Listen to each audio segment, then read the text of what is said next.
السلام عليكم ورحمة الله وبركاته. معاكم مهندس رامي محمد بخصوص زراعة التين الشوكي على قناتها على اليوتيوب زراعة التين الشوكي في مصر. لما تلاقي فيديو زي اللي قدامك ده وشايفه كده، اعرف ان ده اكبر حافز ليك يا صاحب ارض صحراوية. لما اقول لك ان سعر الفدان اللي انا ماشي عليه حاليا ترابة يتراوح من 500 ل 600 الف جنيه، اعرف المشروع اللي قايم عليه بيكسب. لما اقول لك كل الامكانيات متوفرة، عمالة،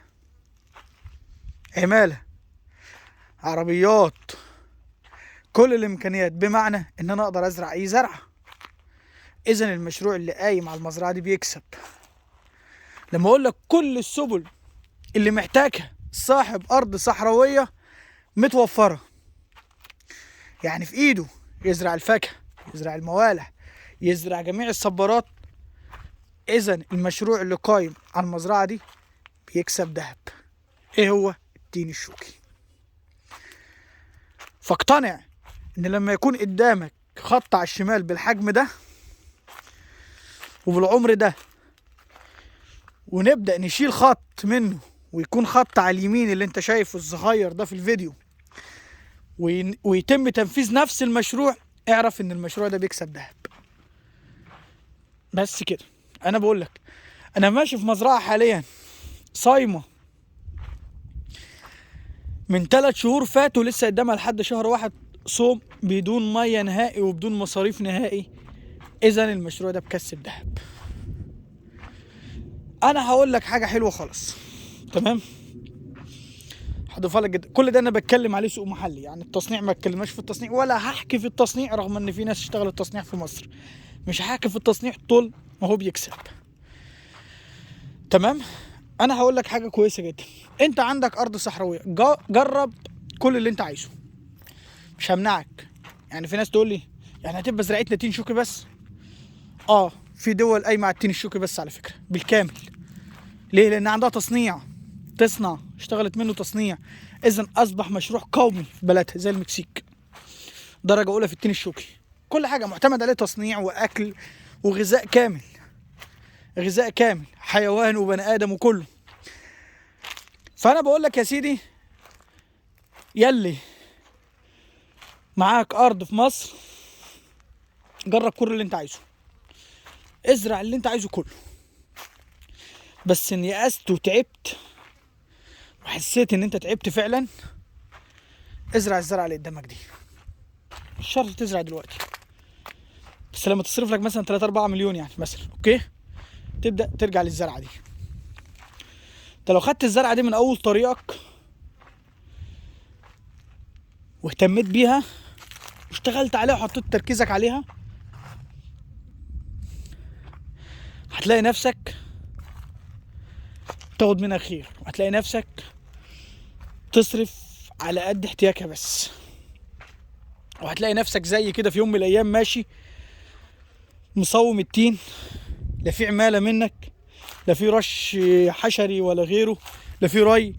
تلاقي نفسك يومك بيعدي عليك، شهرك بيعدي عليك بدون ما تصرف جنيه واحد.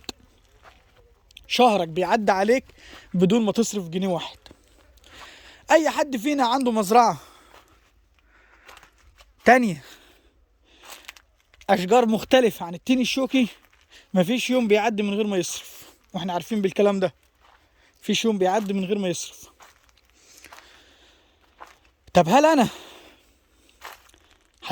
ازرع تين شوكي على طول؟ مصر كلها تزرع تين شوكي؟ انا هقول لك كلمتين يا سيدي. بقالنا 30 سنه بنزرع تين شوكي، كل مدى سوقه بينعرف اكتر واسعاره بترفع اكتر. احنا يوم ما نتكلم على التين الشوكي، مين اللي يعرفه في مصر؟ مش هيتخطى 3 محافظات او 4 محافظات. في محافظات ما بيوصلهاش تين شوكي، ما بيوصلهاش اساسا. تخيل لما يوصل. احنا يا دوب الساحل الشمالي، نحكي لك بس بند بسيط، الساحل الشمالي ومطروح الطرق بقت سهله، والتجار بدأت تنقل هناك وفتح مكان سياحي والدنيا اتغيرت. الساحل الشمالي خد تين السنه دي غريب الشكل، وتجار حاجزه للسنه الجايه. معانا للساحل الشمالي. اذا انت بتتكلم، انا بتكلم ده جزء بسيط كمان، ده باب فتح من جنب البيبان المفتوحه ليه. اذا انت بتتكلم تين الشوكي في مصر مستقبل كبير جدا. الخطوه اللي انا هقولها لك واللي انا ما اقدرش اغصبك عليها، زي ما بقول لك جرب كل اللي بيتعرض عليك. انا بقول لك جرب، انا مش بضغط عليك، جرب برضو وما تحرمش نفسك من حاجه. بس هتلف لفتك وهتلاقي نفسك تتجه للزرعه اللي قدامك في الفيديو دي. انا بديك الفيديو ده ليه؟ هقول لك ليه يا سيدي. انا راجل زارع تين شوكي ومزارع تين شوكي وراجل خريج زراعه، تمام. انا لو بدور على عائد، طب ما انا ازرع وما اشغلش الناس بتزرع، وبقول يا رب الناس ما تزرع، وبقول يا رب الناس ما تزرع تين شوكي. ليه؟ عشان اكسب كتير بقى. ما احنا هندور على المكسب الكتير، هندور على الفلوس الكتير. انا مش مستفيد حاجه من زراعتك على فكره، انا ليس مستفيد اي شيء من زراعتك. اذا كنت انا هاخد منك في شتلات التين الشوكي 300,000 جنيه في السنه، او 200,000 جنيه في السنه، او 150,000 جنيه في السنه، انا بستنى محصول يتخطى المليون جنيه، عائد محصول يتخطى المليون جنيه.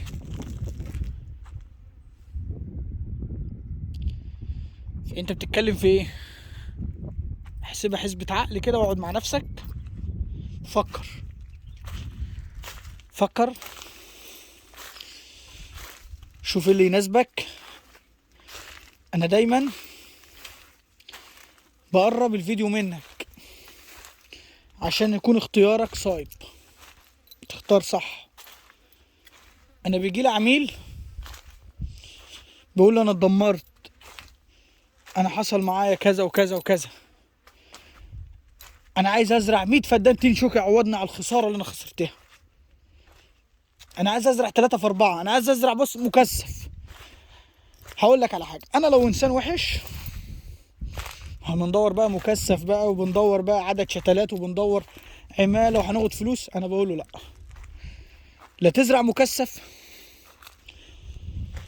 ولا عشان الخرب بيتك تيجي تعوضهم تزرع 200 فدان تين شوكي ما تقدرش على مصاريفهم، ما تقدرش عليهم. لا، انا بقول لك ازرع مقاسات صح، رغم المكثف ياخد مني عدد شتلات اكتر، يعني هستفيد من الفلوس اللي الشتلات اللي هتروح له. بس ان حد طلع قال لك لا الراجل ده بيقول غير كده، اتحاسب بيها، تمام. وارجع تاني اقول لك لا، لو انت خلاص بحس ظروف الانسان اللي قدامي، خلاص انا بحس انه واقع، هو جاي لي يعني اتجه لي في التين الشوكي. الا لما هو واقع خالص بقى، اتجرب فيه كل الزراعات، تمام. فابتدى يجي لي، ولا الحمد لله انا مش انا لما احب اجي لي انا ببقى مبسوط ان هو جاي لي، مش حكايه احتياج، حكايه ان انا هاخد صواب ان انا انفعه باي حاجه، انقل معاه نقله كويسه، اساعده، يذكرني بالخير. فابتدى يرجع لي، اقول له بدل ما تزرع 200 ازرع 50. وفي ناس تعرض عليا عروض، انا ما عنديش ميه انا عايز ازرع، اقول له لا ما تزرعش، طالما ما عندكش ميه ولا ده كبير في مزرعتك ما تزرعش تين. ايه اللي خليك ترجع للتين؟ فالمهم من الفيديو ده، قبل ما تخطي خطوه وقبل ما تجرب فيك زراعات كتير، اقعد مع نفسك احسبها صح. الناس دي بتزرع تين ليه؟ قول كده مع نفسك، كده اقعد مع نفسك. طب الناس دي بتزرع تين ليه؟ الناس دي لها سوق لوحدها ولا ايه؟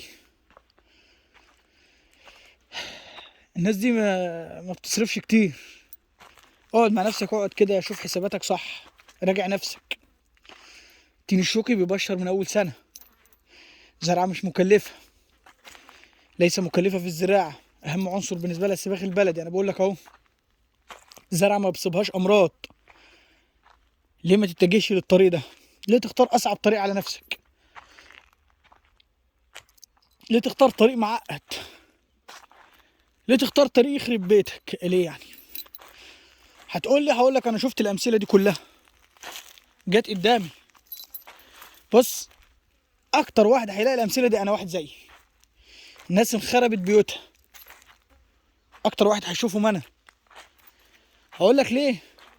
هقول لك لانه لما بيرجعش للزرعه دي الا لما يكون انخرب بيته. يقول لك ده انا سمعت عنها متاخر. لا، انت سمعت عنها، بس اللي عايز يزرع لك اداك وهم، اداك دراسات بملايين الملايين. لا يا سيدي، اقل زرعه تجيب عادي التين شوكي بين الزراعات كلها، بس اقل زرعه تصرف. ما تصرفش زرعه فوق الممتاز معاك، ما تكيدكش، ما تكلفكش عماله، ما تكلفكش بهدله.